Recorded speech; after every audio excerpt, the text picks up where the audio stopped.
Okay, back on my favorite project car today. Remove the hood. Show you what we did here. So I can see them. You can see right here. Focus, little hole right there. At the end of my fingers, and then one right here. Those are guide holes. They correspond right here and right here. So when we go to put this hood back on now, everything should line up. I'll show you what kind of pins I use. Okay, here's the bit right here.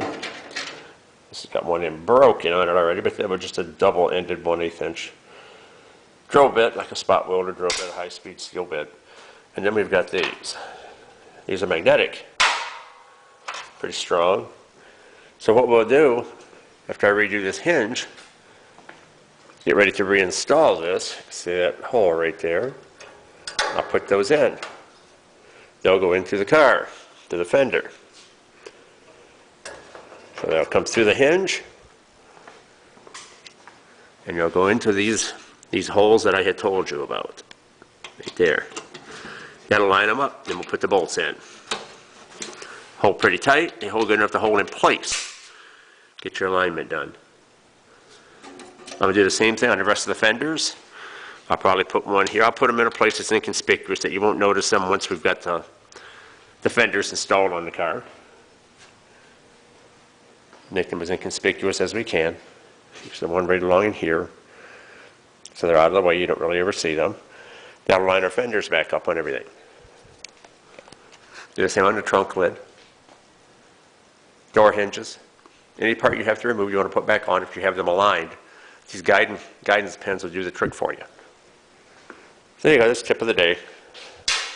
You can use other things. I've used punches, I've used all kinds of different things. Just these are magnetic, so when you put them in, they stay wherever you put them. So all right, we'll bring it back as we make more progress. Those fantastic clips, stud clips that Pontiac has. Don't like those. Probably just can't have a nut in there. I realize you can catch it by sitting it on those, but they won't stay in place. So here's another one of these things. These are the hood hinges. Oh, would you look at these. Great. These have got to be cleaned up and painted. And of course they don't go black. If they were black, it'd be easy. They're supposed to be like a raw metal color, a silver color. I got to look it up. See if they're like an argent color or if they've got a little more gold in them. Bare steel, whatever they're supposed to be. Get these things cleaned up. So I get some primer on them too. Nowhere on them do they show, of course, what their actual color ever was on them. They've been painted black, it looks like, for a long time. Greasy. Lovely. These are time killers. Time killers.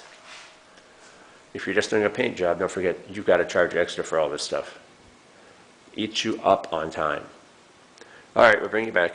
All right, look at that. As I've said several times, dual air in the shop on today, door open. Very nice out. You see garden out there is flourishing this year. Tomato plants are taller than me. Got our first ones off it the other day. We've been getting cucumber, zucchini, and green peppers now for some time, but I mentioned these the other day. Hood hinges, parts like this. This one is cleaned up. It's ready to paint. These usually clean up okay. Usually not rotted out. Usually it's covered with years of caked on grime. Factory finish is gone. You kind of see it here. It's a silvery looking gray, like a phosphate finish on these. A lot of people have painted them over black over the years as they start to look bad. This one's all cleaned up. We'll just start on this one. You can see what they've got. This is the kind of work right here that the owner of a vehicle would be smart to do. Rather than pay me my time to do it, because these are just all time consuming. If you could blast these, I don't have a blaster. I don't like to sandblast on the cars because I don't like all the mess it makes. My shop on my property here and everything. So I don't have an outside blaster, and I don't have a blast cabinet. This would be ideal in a blast cabinet. They're pretty small. So we don't have it, so we make do with what we got. Rotary wire wheel, hand wire brush, little scrapers, screwdrivers, and whatever there. Then we just clean them up. get them ready to paint. But this is the kind of things right here that if you're taking a vehicle somewhere to have it worked on, to have it restored, these are the kind of parts you could do yourself. They're hard to damage. I usually don't like blasting them because it always gets all that crud in underneath the hinge joints and everything. You just never seem to get it out. It's always grindy feeling and everything. That's just my preference. I'm sure everyone else has their own ways. But this is just the stuff you always have to look into if you're doing this work too, because this takes a lot of time to do. So here we are. We're getting them ready. Get this other one ready. We'll get some paint on these. We're going to get ready to put this car back together after we get everything all jammed in. Get ready for exterior paint on it. So that's where we're at. Alright, real quick, we'll just show both of these. All ready to go here. It's fun to do these. So much to get around. So much to do on them.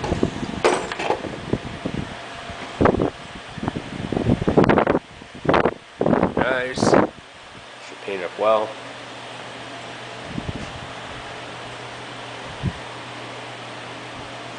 Like I said, this is something that owner of a vehicle can do.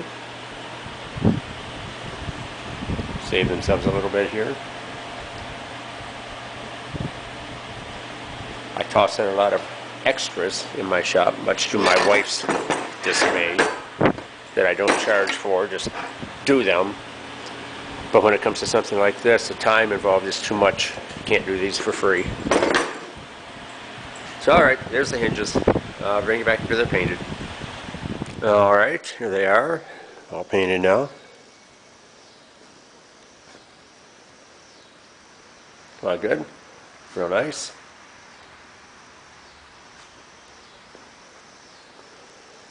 See my shadow cast across them, changes the sheen.